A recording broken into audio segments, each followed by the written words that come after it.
kakak mau boleh. Kalau mau langsung di screenshot. Aku hitung ya, 1, 2, 3, 1, 2, 3, oke. Perkembangan media digital sangat membawa perubahan yang sangat signifikan dalam cara masyarakat mengkonsumsi kebiasaan baru.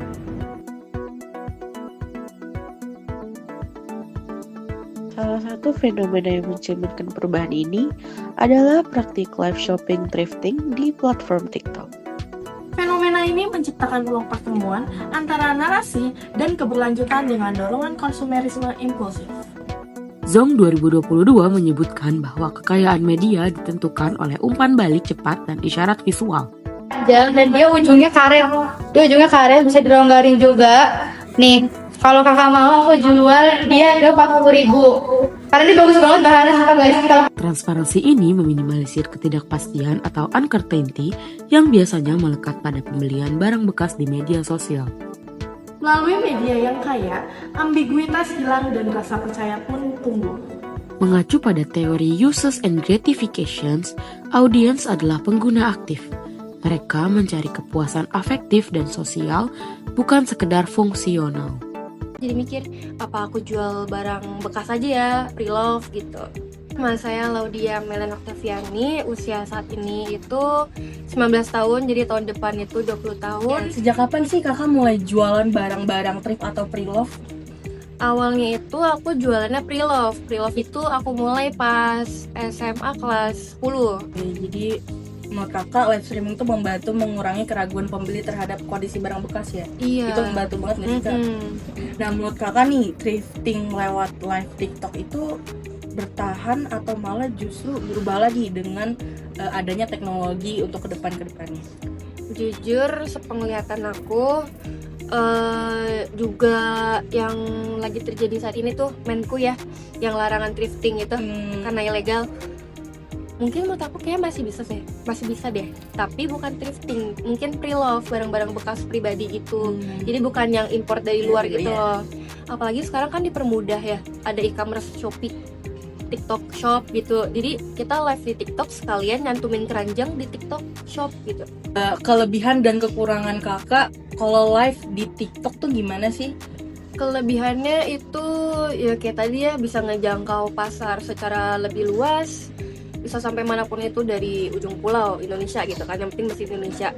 Tapi kekurangannya itu masih banyak penipuan. Jadi penipuannya itu lewat Qrious kalau kalian tahu. Nama gue Bilqis Izzatul Aila, umur 19 tahun. Sekarang kalau secara general belanja thrift itu udah mulai dari SMA, tapi kalau khususnya ke TikTok Live itu baru awal-awal kuliah pas 2024.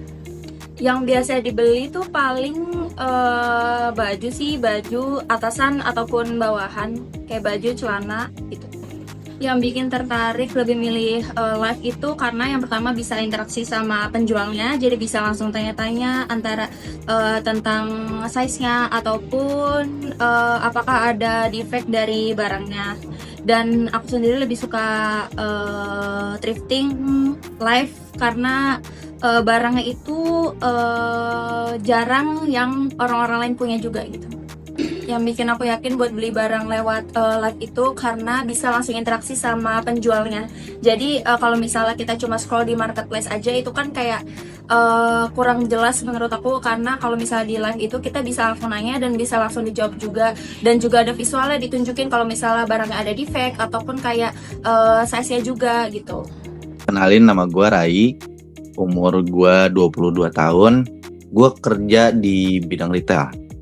Gue biasanya nge-thrift tuh nyari lebih banyak ke atasan kayak jaket, baju, terus vest kayak gitu-gitu. Menurut gue kalau di offline tuh kita lebih bisa tahu bahan kainnya gitu loh. Kayak kita lebih bisa cek kualitasnya masih bagus apa enggak gitu. Kadang kan kalau misalnya di online kita nggak terlalu begitu bisa ngecek kualitasnya gitu. Terkadang banyaknya dari pengalaman gue selalu dapat zong gitu kalau misalnya online. Kalau buat ngecek soal kualitasnya ya paling di situ-situ aja. Cuman kalau misalnya buat dari segi tawar-menawar ya itu juga balik lagi kita harus benar-benar pintar gitu. Kolom komentar TikTok kini berfungsi sebagai ruang komunal yang menciptakan rasa kepemilikan kelompok atau sense of belonging.